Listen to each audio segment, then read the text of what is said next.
Well, this episode is going to be really fun. This is an interview with Matt Graham. Matt, thanks for joining us today. Thanks for having me. It's great to be here. This is so funny because I have interviewed you about all things that mainly things I don't understand. Market related, you're a freaking genius. You won't admit this, but you're genius level in the mortgage industry for your knowledge of the market. You share with a ton of people. And so most of our conversations are very, what's happening in the market? Where are we going? This one is going to be fun because we get to dive into totally different things. We'll talk market. We can talk wherever you want to go. But man, thanks for being open to this conversation. Yeah, I'm excited. I've heard nothing about it. So. Oh, perfect. Yeah, I'm glad that we're marketing really well. Yeah. Let's start with, gosh, I don't even know where to dive in. I'm tempted to say, when was the last time you took a vacation? How do you define a vacation? Not lacrosse involved. You stayed at the same hotel for more than 4 nights. Lacrosse is involved. Okay. I said not lacrosse. But we decided because it was in Utah and because they wouldn't have the tournament on church days, it was like a Thursday tournament. And that just doesn't really work with traveling. So we went like Saturday through the following Sunday. So we made a week out of it. And my wife and son did things while I worked. Yeah. We did things at night. Okay, good. Yeah, walked around Utah and looking for alcohol. Yeah, good luck. It was hard. Long lines. So you wake up every day and watch the markets, and you, just so everybody that's listening knows, you run MBS Live, which is a amazing community where you're delivering content on all things market related. Yep. And so you have to watch the market constantly. You don't typically take any weekdays off. You're here right now on an afternoon because we cannot ever have you in the morning because you're so completely invested in your knowledge level and then sharing with your community. When did you start that? Officially 2008. And why did you start that? Those who can't do, teach. Oh, nice. You were like, I can't do this loan thing. I'm going to start teaching people about it. Yeah. I mean, I was doing the loan thing, and I think maybe if I had stuck with it, could have done it. But I was at a point in my career where I didn't have the intelligence or I wasn't a grizzled veteran that really could see through the nature of the crisis to see the greener pastures on the other side, and that you could be building something for the future through those dark times. And I just wanted to pay my bills, and had been writing this commentary on Mortgage News Daily about the bond market and MBS, and sent out some feelers to say, hey, if I turn this into a business, would you pay for it? And enough people said yes that I'm like, okay, guaranteed lower amount of money or variable commission. And I'm like, I'll take the guarantee right now. Mm-hmm. And once I got into that, then, one thing led to another, and then you got to do it. And then you can't take a vacation, but it's a good trade-off. I like it. Which is an extraordinary thing because it's one of those topics in this business that even grizzled veterans don't really get their mind around, how the market works, how the bond market is so directly interrelated, but not sure how it's interrelated, how mortgage-backed securities really work, what really happened in 2008. Yeah. You talk about not being talented enough to make it as a loan originator, which of course is tongue in cheek, because if you put this together and you brought that wealth of knowledge and experience. If I knew then what I knew now, I probably, would have stayed a loan officer and be retired by now. Did you know you would like researching all this stuff? No. Did you like to research beforehand? I like to help people, and I like to I don't like opacity and misdirection when it comes to analysis and news and all that. Like, I wanted to be like hey, here's the real deal kind of guy. And I like that. Mm-hmm. And I like helping people figure that out. And I like the community came together instantly and was immediately a big part of the identity of MBS Live. And that was tremendous. And one thing that I learned about myself, I never thought this about myself, but people have told me and assured me that it's true, that I do a great job of managing a community to sort of keep it balanced in a way that's not like a Facebook thing where things degenerate into weird, comments and weird personalities. And so it's sort of like I'm a benevolent dictator in that sense, mm-hmm. And keeping things down the middle. And yeah. It's interesting because we share a similar interest in getting the right information out there. I'm driven by people. That's how we first met. Yeah, that's right. I think I said we're cut from the same cloth. I don't know. Yeah. I don't know what that means, what we should do about it, but I just want to let you know, as far as CE and education, it seems like you're the Matt Graham of that world. So just put it in your back pocket. Next thing I know. Well, what's fascinating here is you used a word I love, opacity, which some of our viewers are going to have to look it up, but both of you hate the opaque nature of the information that comes out of our industry, whether it's talking about the financial instruments that control our business or the regulatory requirements that dictate whether you're going to get your hand slapped or worse. And this business is rife with opacity. I mean, it dominates the conversation all the time, and both of you come from a similar perspective of wanting to combat that with clarity. Yeah, it's demystified. Allison, can you look up opacity for me real fast? Just no, I think I'm getting, with the context, I think I'm getting that word. It's like your transitions lenses word. when it gets really bright outside. Oh, okay, gotcha. Oh yeah, lacking transparency. Thank you.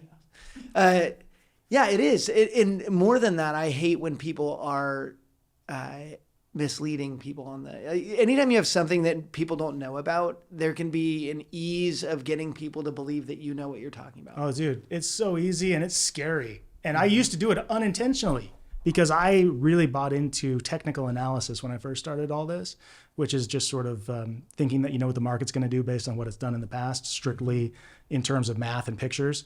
Candlestick patterns. Yeah, candlestick patterns. And there's hundreds of different technical studies you can apply. 𝗖𝗍𝗄𝗃𝗃𝗃𝗃𝗃 clouds it's like a Japanese technical analysis thing that makes crazy pictures on the chart. And like real smart, credible people put a lot of effort into this and think that they can sort of beat a 50-50 probability. And then just like the song, it doesn't matter what I say as long as I speak with conviction. Very true in market analysis and technical analysis. I could convince people of quite a lot that may or may not be true, or that I might not even believe if I just said it in a certain way. Using what appears to be real data. Totally. What is real data? Right. Yeah. I mean, and things that people could look up and say, oh yeah, the 𝗖𝗍𝗄𝗃 really does say that bonds are going to rally, but there's 17 other studies that say they're going to do something else. And you might present that perspective without any malice. Just out of ignorance. Yes. You think you know enough, and you do know enough to be dangerous. Absolutely. Yeah. Sometimes you have a confirmation bias, especially if you like low rates, you might be biased towards bond rallies. And if you were doing this from if you started in 2008, you might be convinced for a time that bonds only ever improved, And I remember in 2009, being really surprised at how quickly rates spiked after that initial big drop related to the Fed's quantitative easing, not really appreciating that there are going to be distribution phases after rallies like that. And it doesn't mean it's over. It just means we got to correct that and reset. We got to clear the runway again for the next go. This current market we're in, a lot of people are bailing out of the market. A lot of people are hanging in there, but by a thread. It's like that cat poster that used to have the cat hanging on. I think it's interesting that at a similar time when the market sucked as much as it does right now, you decided, I'm going to go start something. And what's hilarious is this morning in our company meeting, I was talking about how many companies were built in the Depression and how many empires were built in the Depression when everybody's like, hunker down and like save yourself. And that's when some people invented things and some people created. You created, you might say, made lemonade out of lemons, but you created an entirely new thing when everybody else is trying to figure out if Costco's hiring. Right. So as this is happening right now, I hope people hear that and think, and they hear it wasn't do something. And it was not like I set out to hit some home run. It was like I was just following my heart and what people were telling me was good and what they wanted more of. Right. And that I could get paid a little bit for. And then it was really one thing led to another. Well, you met a need that was out there in the market. Yeah. What was your life as a loan officer like right before that? I mean, do you remember looking at your bank account and going, oh. Yeah, it was not good, and I was 25, 26 and newly married. And my son was born in February 2007. And yeah, so there's a lot of stress. My wife was really meticulous, diligent, salaried government employee, so she is stable, and I was like all over the place. And yeah, we needed some more stability. You just had a kid as the implodometer is talking about how many companies are no longer in existence. Yeah. Wow. Yeah. Good motivation to kind of work hard. Right. Those kids, they can be. Well, but also an easy thing for you would have been, I'll just go take a stable job and figure this out, but you didn't. I applied to be a government loan officer for the state of Oregon and didn't fill out the application correctly because I'm not detail oriented like that. My wife came home and she's like, you screwed up this knowledge, skills, and ability section. This is standard issue government, paperwork, and you messed it up. No wonder you didn't. Oh my gosh. Yeah. So had it not been for that, if I were more detail oriented, MBS Live wouldn't be here today. I'd be a good Interesting that your love fascination that. is this area, this mortgage-backed securities and all the information, the financial side of the business, and you're not detail-oriented because that's an incredibly granular field. Yeah, but so that is, and I think if I were an MBS trader or quant or analyst, I would need to be, but I'm very much a generalist yeah. and actually more interested in treasuries than MBS as time has gone by. It's called MBS Live. And MBS prices are incredibly important, especially when they diverge from what treasuries are doing. But as time goes by, I even have an article on MBS Live that says, why so much focus on treasuries if this is an MBS site? And so it talks about that.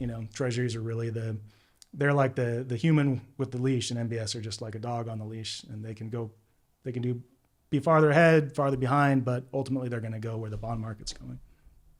So I'd be curious, if this isn't too granular to talk about, without going deep into 2008 and all the stuff that has been hashed and rehashed and discussed, talk about the differences between '08 and where we are now. Obviously, there's way more equity in play now than there was back then because of 100% loans and zero down. But talk about the market similarities and the market differences between those two. Yeah. So first similarity, volumes in the toilet.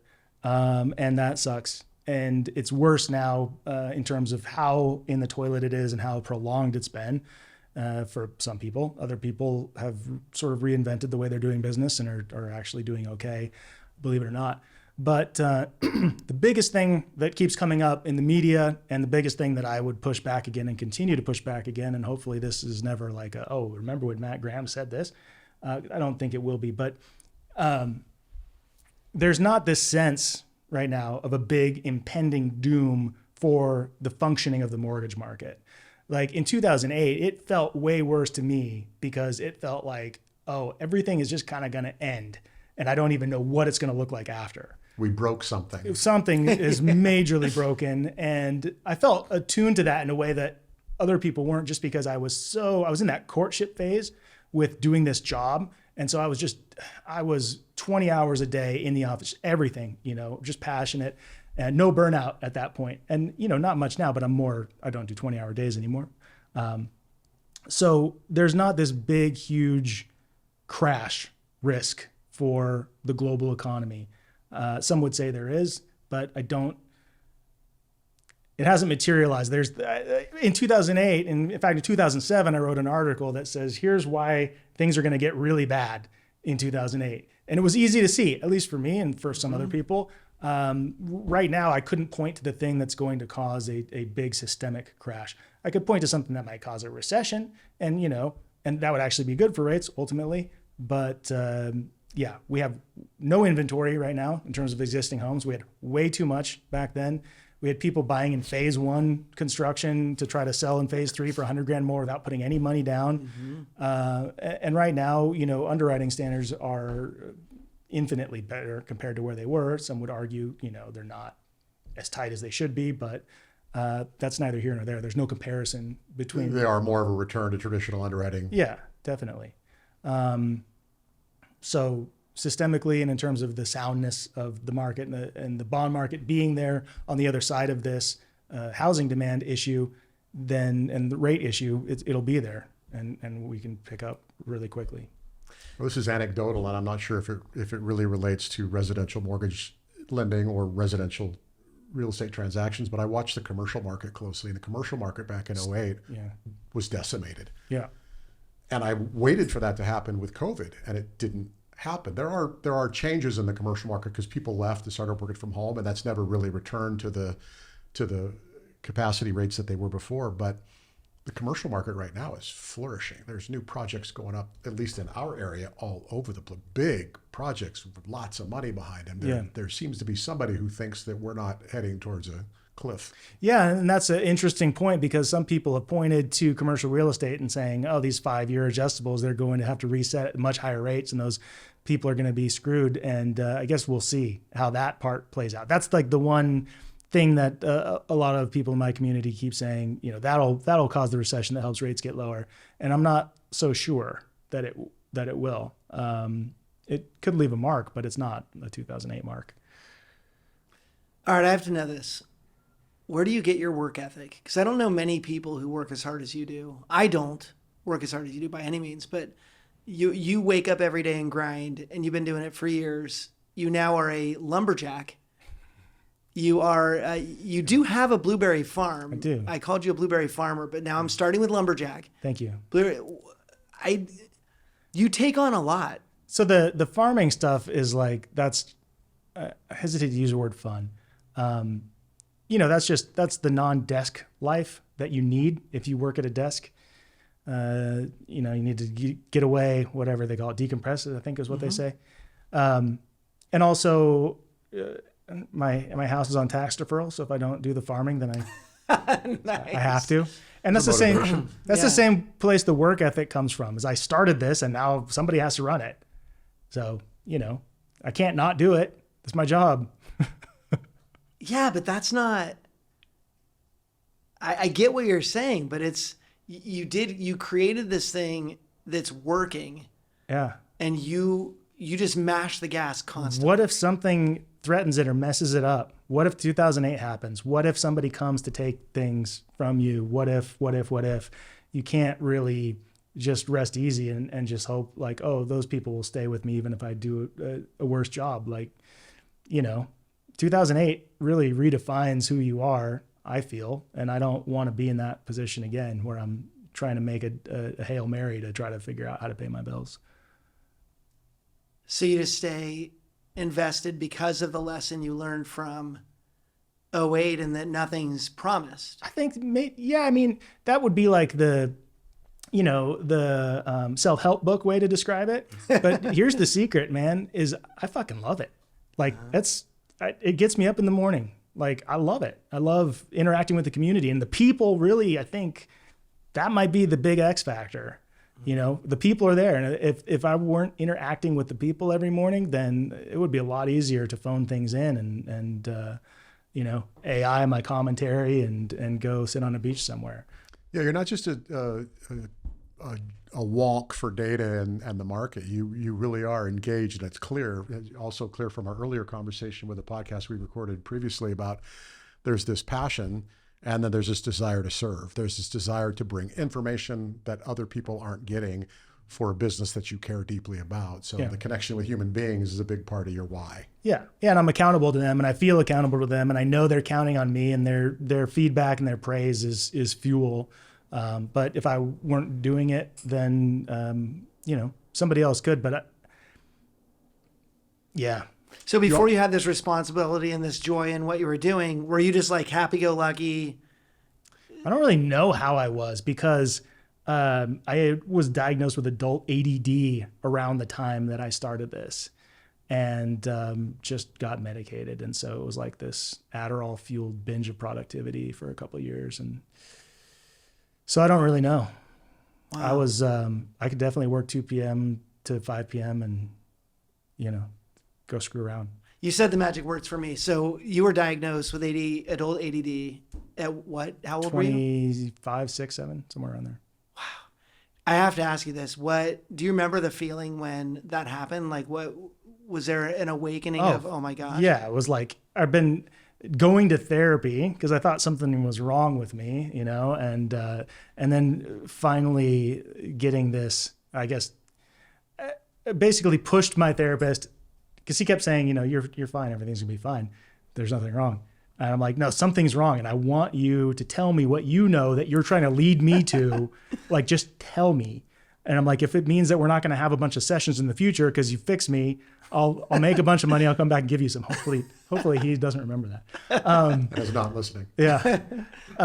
And he's like, yeah, I think you have ADD. And I'm like, oh, okay. He's like, I can actually recommend you go get diagnosed and medicated. And then that was like, oh. Wow. Yeah. So part of your ability to hyperfocus must come from that. Yeah. Because that's an ADHD trait, is the ability to, yeah. I can focus. If I'm passionate about it, I can focus in.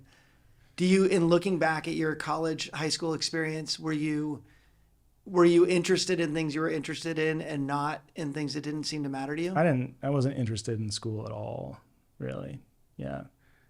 This will sound cocky at first, but then normal after. In high school, through high school, I didn't need to try to get good grades. And then college, I just didn't go to class. It was an English major, and I was really good at talking and writing and all that stuff. So I could really sort of skate by with minimal effort there too. I wrote a lot of songs, played guitar, had a girlfriend I spent a lot of time with, and went skiing a bunch. And yeah. And then once I got into this job, wished that I had spent more time in school learning about this stuff. Although my mind might not have been as open if I had done the traditional route. I might have thought that I knew too much to do this. Might also be serendipitous that you're an English major and now you're making a living off of speaking and writing. Yeah. That doesn't hurt. No, it's like one of those majors that sounds like a joke major, but if you're writing for a living, then it's actually... Especially in a field like yours where you got to be literate. The subject matter. Yeah. And I know that a lot of my clients and people will say, you got to dumb things down, but at the same time, other people that spend time and actually sort of get to a level where they can understand the technical piece have said, hey, you do a really good job writing about this, which it took me years to believe and accept. But I think, yeah. And who'd have thunk as an English major, you're going to end up where you are today. Yeah, no, I know, totally. I was curious about the drive, the intensity. I hate to even admit this in a public setting, but I have dabbled in day trading and mostly swing trading, not really literally day trading. But I went from being a guy who really looked forward to weekends to a guy who hates weekends because the markets aren't open. Yeah. And I wonder if, whether by delight or by design, because that's the nature of the business you've chosen, when the markets are open, you have to be on. Yep. There's just no real way around that. So the only time you're not paying attention to the markets is when the markets are closed, and that's weekends and holidays. Yep. Other than that, yeah, I'm tuned in. It's its own sort of drive. Yeah, you don't want to miss something. Yeah. Yeah. Especially, loan officers are counting on alerts to go out, and they can set those up on an automatic basis, and it can be triggered by market movement. But I always write an alert, a custom written alert when things are moving because, it's better. The context, they need context. Need to know, is this real? Is this dip in prices a real thing, or is it just sort of a quick move? Yeah. So do you think that when you finish your day, you shut it down, because you're sitting at a desk, staring at a bunch of screens and writing and or standing, yep. Healthy. When you turn it off, I kind of understand it now that you go outside and you go climb a tree. Yeah. Yeah. Wow. What do you find that you're just as intense in your family? I know you dad really hard.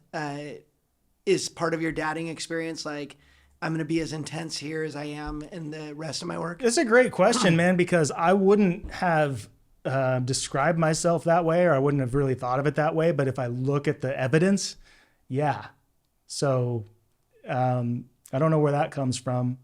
But so my kid got into lacrosse, and then I started coaching lacrosse, and then I became the president of the youth league. And then some punk 8th grader, when I was coaching, said, you don't know what it's like out there, coach. You never played in college. You don't play lacrosse. And I'm like, you know what? You're right. And so then I joined the old man league and started playing lacrosse. And then turns out there's a bunch of ex D1, D3 players in the old man league. And you just got your butt kicked. Well, no, I mean, I probably carried one too many couches on my head as a teenager, but I ended up doing the pretty intense ground ball battling against this really, really good player, and hurt my back really badly. And I thought I had pulled a muscle in my leg. And so I was just going to try to work through it because it's just a leg cramp, or a leg strain. I'll just play through it, but it wasn't. It was sciatic. It was referred pain, from the sciatic nerve. And so during that next 10 minutes of gameplay, I just was obliterating a disc in my back that required surgery, 6 months later. So yeah, worked the same day, surgery 6 a.m. So I missed an hour of work, but then Oh my gosh. I was back at work as soon as I got home, day surgery. I am not worthy. I mean wow. Hey, look, I got lucky. I hear some people can be in a lot of pain and have to take the heavy drugs after that, but I didn't. I just Advil. And, yeah.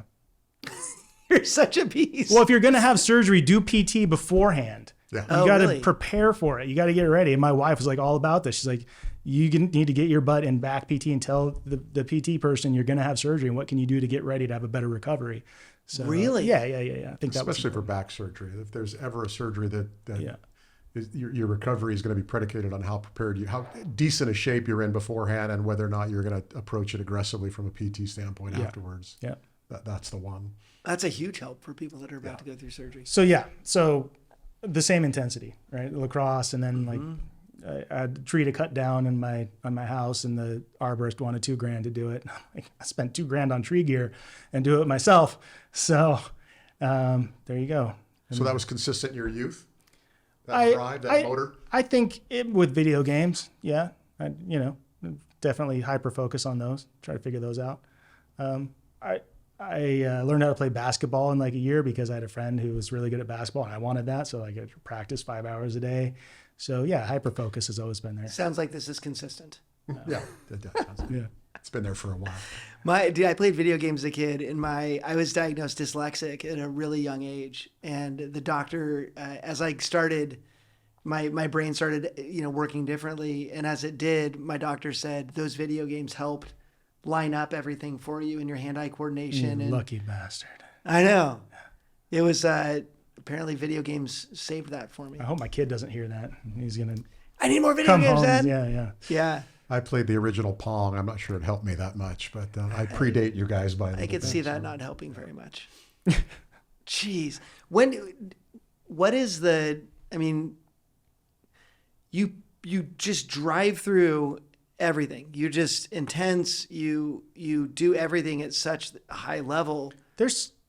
Sorry, go ahead. No, go ahead. There's so much time in a day. I Netflix and chill with the wife, Okay. like you know what that means, right?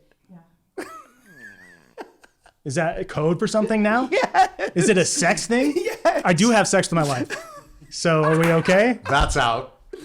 We're keeping that in. That is amazing. Okay, sorry. There's nothing, I think that's the nature of Solid. marriage. Yeah. Most marriage. It's one Anyway. of the benefits. So you watch Netflix with your wife? I didn't know that was code for something. You didn't? Yeah, me neither. Oh my gosh. So I even watch HBO Max with the wife. What does that mean? What does that mean? Wow. Yeah. I don't know, but it's got to be saucy. that is awesome. So you see, there's still hours that you're able to turn it off and do and Yeah. relax. And Time blocking.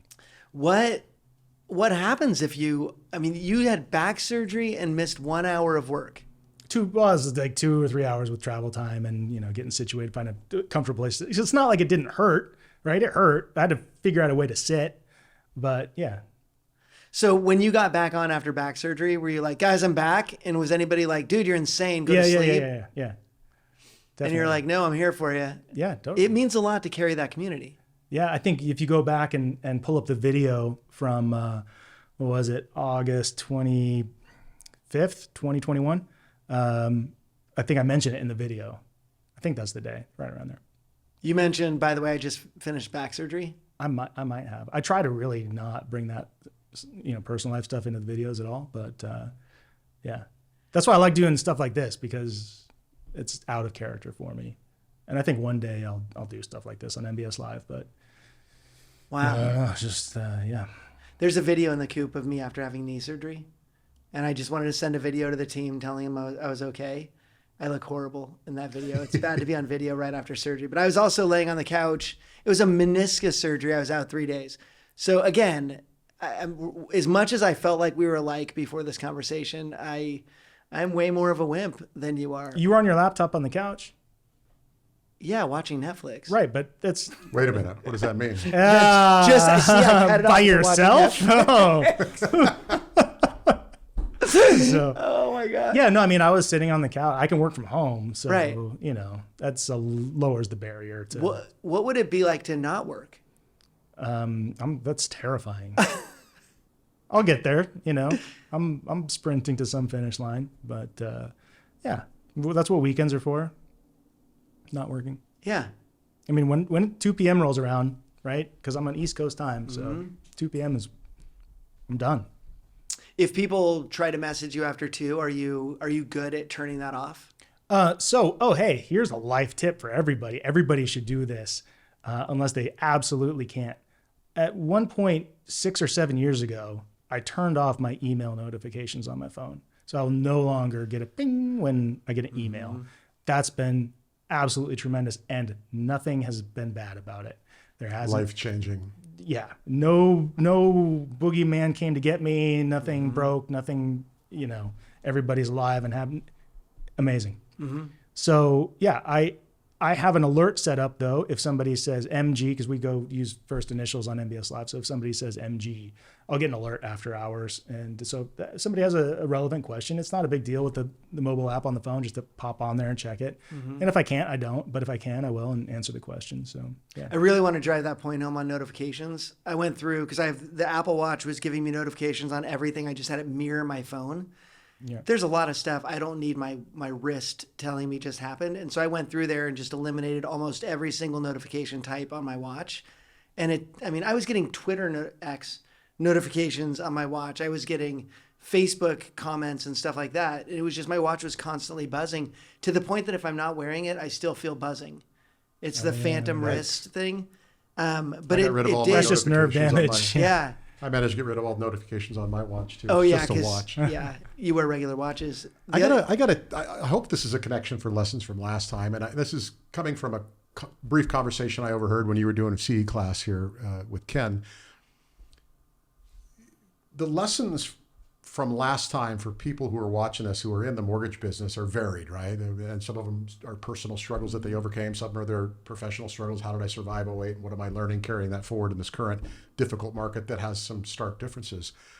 But one of the things that seems more pronounced now than was before is people don't sometimes really want to know the truth. They want to know good news is coming. Yeah. And if we could talk about that just a little bit. I know you've taken some heat. Mild, heat. Mild, yeah. But I have some other friends who speak with authority to this industry from a different perspective who said the same thing. That seems to be a fairly new and unique phenomenon about how the industry receives real news and information. Yeah, I mean, I think it's a human condition that when something affects us really negatively in one way, we want to connect with something that makes us feel the other way. And it doesn't even need to be true in the long term. As long as it feels true today, it can give us that feeling that lets us breathe. And so I'm very sensitive to how powerful and how how powerful that is, and how desperate people are to have things like that, especially if they're true, and especially if you can make them seem like they're true. So, you know, I lay those out. I lay out those possibilities, but you can't know it's going to come ahead of time. Whether or not it's new, I don't know. I think it's probably relative to the pain. So sure. the greater the pain, the more the desire is to have something that sort of makes you think it's going to go away. I deal with this all the time in classes right now, where there's so much fraud happening. There's so many illegal comp plans. There's so many a lot of violations right now. And I can't get myself to stand in front of people and say what you're doing is okay.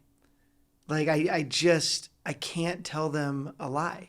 Yeah. And I think that's the responsibility we have as people who do the research and share their research, the responsibility to be true to the research, regardless of how it might make somebody feel. And I've had whole rooms of people. Back in 2007, I was talking about option arms and that Macquarie loan where, you know, mortgage eliminator. Yeah. Or whatever it was. And I said to this whole room, 400 people in the room, and I said, these are dangerous. Like it's just like any other tool, right? You could use a hammer to hit a nail, or you could hit yourself in the head, right? So, but this loan is more likely to hit somebody in the head, and you need to watch out, and you need to educate people. And I remember the whole room looked at me and they're like, well, that's the only loans we do are those two. And I was like, well, wouldn't be like for your grandma. And this guy raised his hand and goes, I just did one for my grandma. And I can't look at that guy and go, well, your grandma's probably great. I was just like, Yeah, no. I did one for my dad. And then 2 months later, he called and he's like, did you know this loan does this? oh, no. I want a different loan. Oh my And he was gosh. pissed. And it was this whole big thing with Wilmington. Yeah. Oh yeah. Yeah. And The Negam arms, right? Yeah. yeah. But I can't say something's right if it's not. And you're that same way where you're not going to go out there and say, but don't worry, we're going to be fine next month. You're basing everything on data, knowing that giving people what they want to hear isn't as good as giving them what they need to hear sometimes. Or just what's true. Right. I don't know what you necessarily need to hear or want to hear, but I know what's useful for your conversations with the clients. Clients want to know what's going on with rates and what might move them and how they might move and where they are. And I can help you with that. I have one last question for you, just because selfishly I want to know this, because I struggle with this. You're on CNBC, interviewed frequently. You have this community that you manage. You are subject to people's comments and opinions. It's never been easy for me to get a negative comment, right? We have 10,000 people will take CE this month from us, and one of them says, Yeah. I don't like your hair. And I'm like, what? Which is What? why Yeah. you shaved yours? I know. Yeah. But like one comment about me and I get affected by it. Any lessons you can give me on how to deal with negative comments or people being intentionally aggressive or rude? I eliminate all of them and fix all of those issues. Is that code for you kill them? No, I'll open a conversation and try to get to the bottom of it. Like, it's not because I can't let it sit. It's just like, if you have this profoundly negative opinion, I think you're probably missing something, because I'm really not charged enough to trigger you. And if I am, then that's going to happen, 1 in 100 times. And in those situations, I just try to build enough of a bridge to send it on its way. And then maybe, once or twice, maybe 3 or 4 times over the past 15 years, I've gotten an email or something where I'm like, too crazy to engage. But in general, I think when you extend an olive branch and do it in a kind way, in an open-minded way, it disarms people. Some people don't want to be disarmed, and that takes a little more effort. But, I like to try to get along with everybody, because as far as I know, I'm not trying to do or say anything that should really leave people super pissed off. So enough to go when you get something that you're like, okay, this is about you. Like, this is not a me thing. Yeah, but I'll still lead them to that conclusion. Like, if I wasn't doing loans in the day and then MBS Live now, I think I would have gone into psychology, probably. It's fascinating. I feel a connection to that for some reason. You would have clients like 10 hours a day for everything. You would live it the same intensity. Depends on the clients. Yeah. Wow. All right. So I love that lesson of just don't let something sink in, but actually reach out and have the conversation. Yeah. And just, just don't sink to a level of being bitchy about it. Right. Yeah. That doesn't make the world a better place. Right. And remember too, when you're talking online, that there's a human being on the other side of it, and you're definitely not you and not necessarily anyone in general, but many people are definitely not having the conversation they would have if it were in person, and they could see somebody's face or even hear somebody's voice. And so I think I heard you say most times you're dealing with a misunderstanding anyway, rather than some genuine wrong or harmful action. Yeah. One last question. I know that was my last question. My new last I question. can't believe we're out of time already. This is the last question. Do you, when you get up and don't feel like doing it, I can't imagine every day you get up like, let's go. No. If you don't feel like it, you just get up and go. You have to. There's no other choice. If I don't do that, you got to make the coffee. You got to make the donuts. If you don't do it, there won't be coffee and donuts. When it's time to hang up your cleats at the end of this career, what do you hope you're remembered for as making your contribution through MBS or whatever vehicle? What do you hope to have impact you hope to have made on? Well, I think I'd like to be remembered as the person that brought like a demystification to what Netflix and chill means. Because if 2 of us out of 3 didn't know, I stand enlightened. Yeah. So or sit enlightened. That's important to me. But no, I think I think, what do I want to be remembered for? That's a good one. I'm humble to a fault. I really struggle with being proud of what I've done. So I think I just want to be remembered for aggressively seeking and sharing truth about something that's opaque, bringing clarity to it and helping others find clarity with it. Well, that's a pretty good why. That is. Matt Graham, thanks for hanging out with us. I know you got to get through traffic and then be up really early in the morning. So we just appreciate your time, and I definitely appreciate your friendship. Awesome to be here, guys. Thank you.